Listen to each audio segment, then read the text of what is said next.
Amigos, ¿cómo están? Espero que hoy día todos se encuentren bien.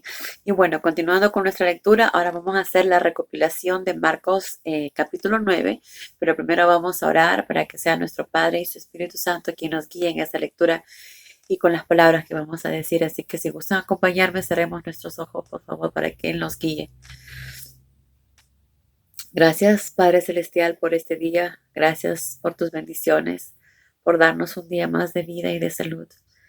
También, Padre, te pedimos que el día de hoy que estamos leyendo tu palabra, nos guíes con tu Espíritu Santo, Padre. Abras nuestras mentes, nuestros corazones, nuestro entendimiento para poder comprender tu palabra y para poder convertirla en acción, Padre, para poder convertirla en hechos, dándote toda la gloria a ti, Padre, porque todo lo que tenemos es gracias a ti. Ayúdanos también en estos tiempos difíciles a las personas que necesiten de ti, Padre, a las personas que estén pasando momentos complicados. Envía tus ángeles para que los cuiden, darles la oportunidad de conocer tu palabra, Padre. Y te pedimos todo esto en el nombre de Cristo Jesús, tu Hijo amado. Amén. Muy bien, amigos. Empezando la lectura, Jesús nos dice, algunos de los que están aquí no morirán sin contemplar el glorioso advenimiento del reino de Dios. Quiere decir, no morirán sin contemplar el regreso del reino de Dios, ¿verdad? Pero Jesús muchas veces también nos decía que el reino de Dios está aquí, porque Él estaba ahí, ¿verdad? Porque estaba sanando a las personas, porque estaba resucitando a los que estaban muertos, estaba haciendo muchos milagros, estaba dando de comer a los que necesitaban. Entonces, sanando a los enfermos, sanando a los que estaban endemoniados, ¿verdad? Entonces, era parte del reino de Dios. Pero, ¿qué quiso decir con esto? Pueden ser dos cosas. Uno, que algunos de los discípulos que estaban ahí, como sabemos Juan, no llegó a morir, ¿verdad? Él fue al reino de Dios y vio el reino de Dios sin necesidad de morir. Otro puede ser que más adelante, 6 días después, Jesús llevó a Pedro, Jacobo y Juan a la cima de una montaña. Estaban solos los cuatro cuando Jesús se apareció un brillo de gloria. Su ropa adquirió un color blanco, resplandeciente, glorioso. Ningún lavador de la tierra habría podido lograr tanta blancura. No habían salido del asombro del ver a Jesús así como glorificado, cuando de pronto apareció Elías y Moisés y se pusieron a hablar con Jesús, ¿verdad? Entonces, esto también puede ser que ellos contemplaron la gloria de Jesús ahí, ¿verdad? Estaban contemplando a Dios en su gloria. Entonces, eso también puede ser algo de lo que Jesús les había dicho, o lo que quería decir con que me van a contemplar en el glorioso advenimiento del reino de Dios. Cuando vimos esto, Elías y Moisés estaban conversando con Jesús y Pedro dijo, construiremos 3 enramadas y para ustedes. Hablaba incoherentemente, ¿no? Decía cosas pues que no eran reales, pero probablemente era tanto su sorpresa como un poco de temor, ¿verdad? También a lo que estaba mirando. Pero algo muy importante que pasó también en ese monte fue que una nube los cubrió tapando el sol. Desde la nube una voz les dijo, este es mi Hijo amado, óiganlo a él. Dios se presentó, ¿verdad? Y todos escucharon la voz de Dios. Qué maravilloso, ¿verdad? Es algo que ese momento obviamente ellos se quedaron sorprendidos al poder escuchar la voz de Dios. Con la misma rapidez con que había aparecido, se disipó la nube y los discípulos vieron a Jesús solo. Moisés y Elías habían desaparecido también.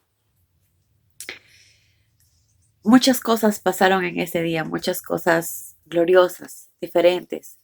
Eh, Uno, lo que Dios les dijo, ¿verdad? Dos, el hecho de ver a Jesús en su gloria. ¿verdad? 2, ver a Moisés y a Elías conversando. Son cosas muy espirituales que personas de este mundo, algunas incrédulas, no creen, ¿verdad? Pero aquí nos dice claramente, Marcos, nos describe que Jacobo, Juan y Pedro lo vieron, ¿verdad? Y claro, después de esto, Jesús les dice que por favor no comenten nada de esto hasta el día que Él resucitara. Ellos no entendían a qué se refería Jesús con que cuando vayan a resucitar, pero aún así a veces ellos conversaban de lo que habían visto. Después que pasó esto, eh, le preguntaron, ¿por qué dicen los escribas que Elías tiene que regresar antes que aparezca el Mesías? Le preguntaron. Y es cierto, dijo Jesús, Elías vendrá antes a restaurar todas las cosas, pero él ya vino y la gente lo maltrató. Y como leímos en Mateo, Jesús explicó que el que vino, que ya vino Elías, y se refería a Juan el Bautista, ¿verdad? Juan el Bautista es el que vino y luego lo mataron. Entonces, por eso dijo Jesús, porque en Mateo ahí nos explica, ¿verdad? Que Juan el Bautista era Elías. Luego llegaron a un valle y ahí había mucha gente que estaba con gritos, escuchaban voces. Entonces se acercaron a ver qué es lo que pasaba.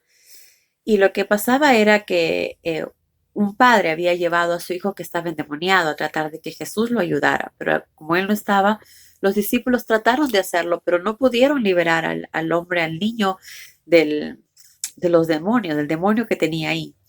Entonces Jesús le dijo, ¿qué tiempo lleva en estas condiciones? Le preguntó Jesús al padre.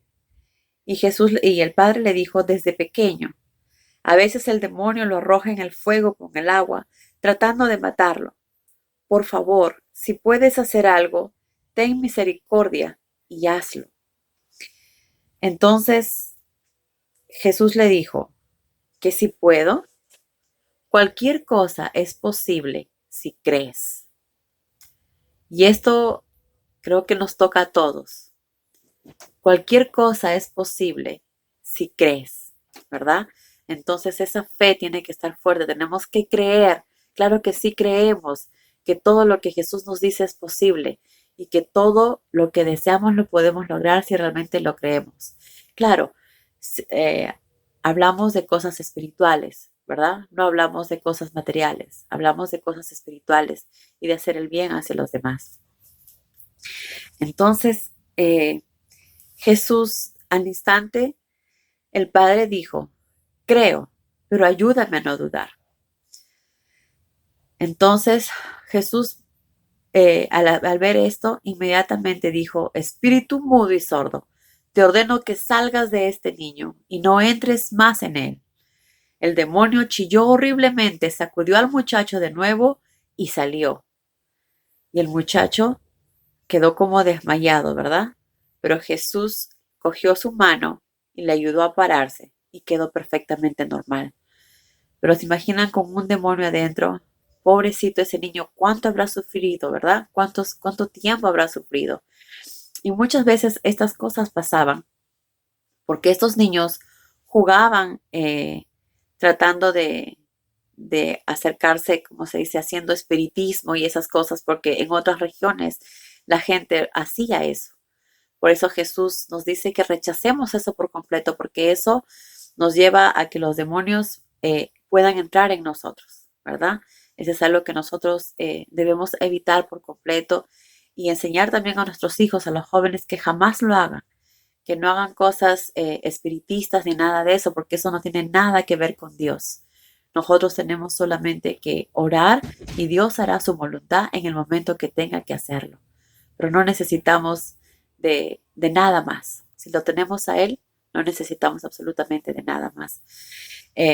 Muy bien, continuando con lo que Jesús nos dijo en este capítulo, los discípulos dijeron, Jesús, pero ¿por qué nosotros no pudimos sacarlo? ¿Por qué no pudimos sacar a ese demonio?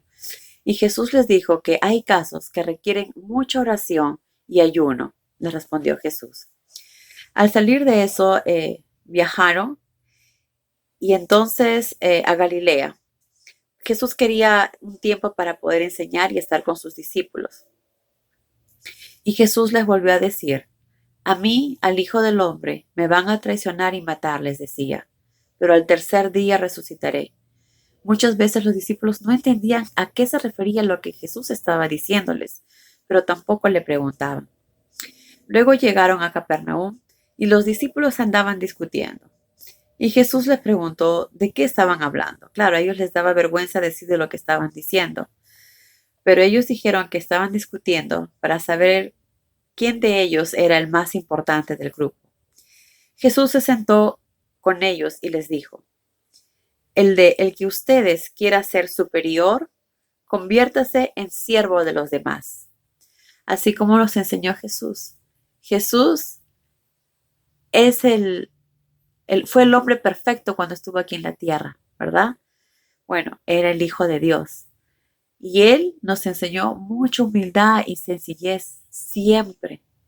Entonces, ¿quiénes somos nosotros para sentirnos mejor que Él, verdad? Al contrario, somos simples humanos, somos simple polvo que Dios nos dio vida. Y debemos estar agradecidos por eso. Entonces debemos ser aún mucho más humildes de lo que Jesús mostró, ¿verdad? Y si queremos ser los más grandes, Jesús nos dice tenemos que ser los más humildes y los que sirvan más a los demás. ¿Quieres ser el mejor?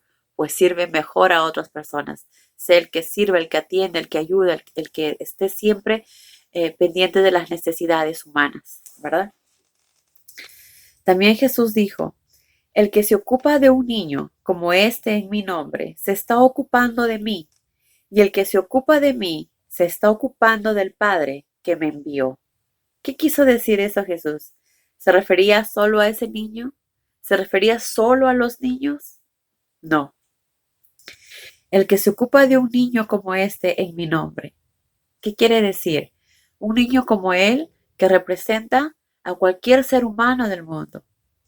Cualquier persona. Un anciano, una persona de 40 años, un joven, una niña, cualquier persona, cualquiera de nuestro prójimo que esté aquí en el mundo, cuando nosotros lo atendamos, cuando nosotros lo cuidamos, cuando nosotros le demos de comer, cuando le llevemos agua, cuando lo vistamos, cuando vemos que está sufriendo y le demos confort, que le hagamos sentir que no está solo, cuando a alguien le llevemos la palabra, cuando a alguien le demos un poco de amor, cuando a alguien le llevamos un alimento, cuando lo veamos en el hospital, cuando nos preocupemos de alguien, pero no solo de nuestros seres queridos, porque como dice Jesús, qué de extraordinario tiene eso, de amar a los que nos aman o cuidar a los que nos están alrededor nuestro, de nuestra familia. Lo extraordinario está en hacer a las personas que no conocemos, a las personas que encontramos en la calle, a las personas que vienen a tocarnos la puerta por alguna necesidad que tienen o algún problema que tienen. Sobre todo a esas personas. No importa por qué tenga ese problema, no importa lo que esté sucediendo. No estamos aquí para juzgar, sino estamos aquí para servir y ayudar, ¿verdad? Y a esto es lo que Jesús se refiere, a velar por el prójimo, a ser más humanos, a ser más sensibles con las personas que están cerca a nosotros, a nuestro alrededor, cuando salimos en algún momento o cuando vemos la necesidad de algún vecino. Ahí es donde debemos estar nosotros.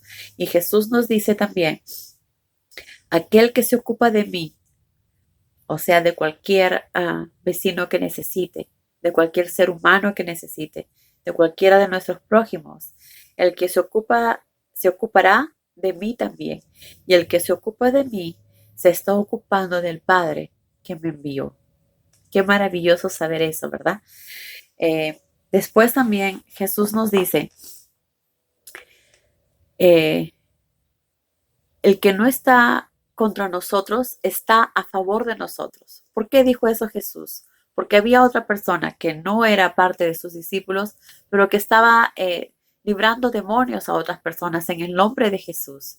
Y alguien que cree en Jesús, obviamente, está con él. Y Jesús les dice, si alguien está conmigo, jamás va a hablar mal de mí. Entonces, déjenlo, que siga haciendo las cosas bien, ¿verdad? Y eso nos lleva a no juzgar también. Hay diferentes tipos de religiones en este mundo. Nosotros eh, no debemos juzgar a las religiones que hay. Cada uno a su manera y a su forma está tratando de hacer el bien, ¿verdad? Luego, cuando Jesús venga, juzgará si realmente lo hizo de acuerdo a lo que Él enseñó, a lo que está en su Biblia, o hizo a su manera, o lo hizo usando las tradiciones humanas. Eso solo Él lo juzgará, no nosotros, ¿verdad? Muy bien. Luego nos dice Jesús, eh, si tu mano te hace pecar, córtatela. Mejor te es ser manco y tener vida eterna que tener las dos manos e ir a parar al extinguible fuego del infierno. Si tu pie te conduce al mal, córtatelo. Mejor es ser cojo y tener vida eterna que tener los dos pies e ir al infierno. Y si tu ojo es pecador, sácatelo. Mejor es entrar tuerto al reino de Dios que tener dos ojos e ir a parar al infierno, donde el gusano no muere y donde el fuego nunca se apaga. ¿Qué quiere decir con esto Jesús? ¿Que si robamos tenemos que cortarnos la mano? ¿O que si vemos algo impuro tenemos que sacarnos los ojos? No, eso no nos lo dice literalmente. Pero ¿qué es lo que nos quiere decir? Si, por ejemplo, en nuestra conducta eh, tenemos, nuestro problema, por ejemplo, es que somos demasiado envidiosos, que no nos gusta ver a otras personas felices, que no nos gusta cómo, qué bien les va a ellos y que nosotros no, que nosotros seguimos sufriendo, que nosotros la pasamos mal y que ellos sí, qué buena vida. Y están tan lejos de Dios, pero mira qué bien disfrutan. Si somos envidiosos, saquémonos esta envidia de nosotros que no nos hace bien, ni a nosotros ni a la gente que está a nuestro alrededor. Quitémonos esa envidia, quitémonos ese sentimiento que nos hace tanto daño. Quitémoslo y trabajemos en ello. Oremos siempre por ello. Si nuestro mal es nuestro carácter, si tenemos un carácter demasiado fuerte, que juzgamos todo el tiempo, que estamos viendo la paja ajena todo el tiempo y que estamos haciendo daño sin querer con nuestros comentarios, pues trabajemos en eso. Oremos con eso. Quitémonos ese sentimiento negativo de estar juzgando. Porque ¿quiénes somos nosotros para juzgar? No somos nadie. Somos pecadores que todo el tiempo estamos errando y cometiendo tropiezos. Entonces no somos nadie para juzgar a nadie. Quitémonos eso de nuestros sentimientos, de nuestro corazón. Arranquémoslo. Y sabemos que solo no podemos. Necesitamos la palabra de Dios y orar mucho. Oremos mucho para que esas cosas negativas se vayan de nosotros. Y a eso es lo que Jesús se refiere. Si tenemos algo negativo en nosotros, quitémoslo, porque con eso vamos a irnos directo al infierno. Entonces, por eso dice, mejor cortémonos la mano. Si eso nos hace robar literalmente, pues literalmente saquémoslo, porque eso no queremos hacer. No queremos hacer algo que le dé tristeza a Dios. No queremos parar en el infierno. No, queremos hacer su voluntad, queremos seguirlo a Él. Entonces, quitemos esos sentimientos o pensamientos negativos que nos hacen daño, que nos están alejando de Dios, que nos están haciendo que no sigamos su voluntad. Quitémosle esas cosas negativas. Y si, y si necesitamos, es muy importante en la oración. Solo Dios nos va a ayudar a que podamos hacerlo. Muy bien. Luego de eso, Jesús dijo, por lo tanto, no pierdan su sabor y haya paz entre ustedes. Siempre cuando nosotros preparamos alimentos le echamos un poquito de sal para darle un poco de sabor, ¿verdad? Igual en nuestra vida necesitamos ponerle sabor, cosas positivas, cosas agradables que nos ayuden a seguir viviendo. Jesús nos da lo más importante que es la palabra y nosotros demos ese amor a las personas que están a nuestro alrededor, esa alegría que podamos dar. Cantémosle a Dios, démosle gracias a Dios, alabemos al Señor. Ahora que estamos en casa, hagámoslo con nuestra familia, que cada uno cante la canción que le gusta, en la forma que quieran, y démosle gracias a Dios por tantas bendiciones que nos da, sobre todo porque lo tenemos a Él y nos da la oportunidad de acercarnos a Él a través de la oración. Bueno, que Dios los bendiga, que tengan un día lleno de muchas bendiciones. Adiós.